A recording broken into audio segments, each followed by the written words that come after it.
Sir, ഈ digital marketing പഠിക്കാൻ ഉദ്ദേശിക്കുന്ന ഒരാൾ ഒരു ഇൻസ്റ്റിറ്റ്യൂട്ട് ചൂസ് ചെയ്യുമ്പോൾ എന്തെല്ലാം കാര്യങ്ങളാണ് നോക്കേണ്ടത്? ഇത് ശരിക്കും പറഞ്ഞാൽ നല്ലൊരു ക്വസ്റ്റ്യൻസ് ആണ്. നമുക്കറിയാം ഇന്ന് ഡിജിറ്റൽ മാർക്കറ്റിംഗ് നല്ല സ്കോപ്പും ഓപ്പർച്യൂണിറ്റീസ് ഉള്ള മേഖലയാണെന്നുള്ളത്. അതുകൊണ്ട് തന്നെ ഒരുപാട് ഇൻസ്റ്റിറ്റ്യൂട്ടുകൾ ഓപ്പൺ ആവുന്നുണ്ട്, അതുപോലെ തന്നെ ഒരുപാട് ഇൻസ്റ്റിറ്റ്യൂട്ടുകൾ ക്ലോസ് ആവുന്നുണ്ട്. ശരിക്കും ഒരു ഡിജിറ്റൽ മാർക്കറ്റിംഗ് ചെയ്യാൻ ആഗ്രഹിക്കുന്ന ഒരാൾ ഫസ്റ്റ് ഓഫ് ഓൾ ചെക്ക് ചെയ്യേണ്ടത് ഒരു ഏജൻസി ബേസ്ഡ് അക്കാഡമി ചൂസ് ചെയ്യുക എന്നുള്ളതാണ്. ഏജൻസി ബേസ്ഡ് എന്ന് പറഞ്ഞാൽ ഇതിനകത്ത് ഡിജിറ്റൽ മാർക്കറ്റിംഗ് കോഴ്സ് പ്രൊവൈഡ് ചെയ്യുന്ന ഈ അക്കാഡമിയുടെ ബാക്കിൽ ഒരു ഡിജിറ്റൽ മാർക്കറ്റിംഗ് ഏജൻസി ഉണ്ടാവണം.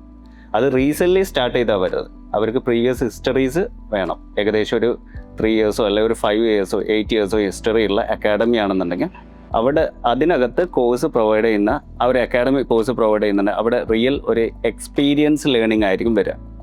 അപ്പോൾ അതുകൊണ്ട് തന്നെ അതിനകത്ത് പഠിക്കുന്ന ആളുകൾക്ക് കൂടുതൽ റിയൽ പ്രൊജക്ട്സുകൾ കാര്യങ്ങളൊക്കെ വർക്കൗട്ട് ചെയ്യാൻ പറ്റും. രണ്ടാമത് ചെക്ക് ചെയ്യേണ്ടത് നമ്മൾ അവിടുത്തെ കോഴ്സിൻ്റെ കരിക്കുലാണ്. അതായത് ഡിജിറ്റൽ മാർക്കറ്റിംഗ് വളരെ ഫാസ്റ്റായിട്ട് അപ്ഗ്രേഡേഷൻ നടന്നുകൊണ്ടിരിക്കുന്ന ഒരു മേഖലയാണ്. അതുകൊണ്ട് തന്നെ അതിനകത്ത് വരുന്ന സിലബസ് കറക്റ്റ്ലി നമ്മൾ ചെക്ക് ചെയ്യണം.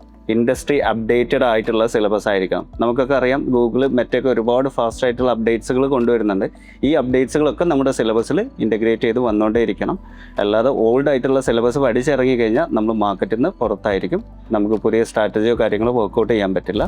മൂന്നാമത് അവിടെ പഠിപ്പിക്കുന്ന ട്രെയിനേഴ്സ് അല്ലെങ്കിൽ മെൻറ്റേഴ്സിൻ്റെ എക്സ്പീരിയൻസ് മെയിൻ ഇമ്പോർട്ടൻസ് ആണ്. റിയൽ ആയിട്ട് വർക്ക് ഹിസ്റ്ററി ഉള്ള ആളുകളായിരിക്കണം അവിടെ പഠിപ്പിക്കുന്നുണ്ടെന്നുള്ളത് നമ്മൾ കൺഫേം ചെയ്യണം. നാലാമത് നമുക്ക് പ്ലേസ്മെൻറ്റ്, അതായത് പ്ലേസ്മെൻറ്റ് 100% പ്രൊവൈഡ് ചെയ്യുന്നുണ്ടോ അല്ലെങ്കിൽ മാക്സിമം എല്ലാവർക്കും പ്ലേസ്മെൻറ്റ് കൊടുക്കുന്നുണ്ടോ എന്നുള്ള കാര്യം നമ്മൾ ചെക്ക് ചെയ്യണം.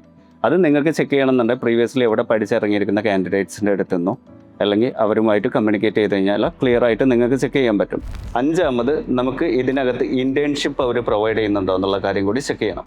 കാരണം ഇൻറ്റേൺഷിപ്പ് ഒരു അക്കാഡമിയിൽ നമ്മളൊരു കോഴ്സ് എടുക്കുന്നതുകൊണ്ട് മാത്രം നമ്മൾ ഒരിക്കലും നാളെ ഒരു കമ്പനിയിൽ പ്ലേസ്ഡ് ആവില്ല.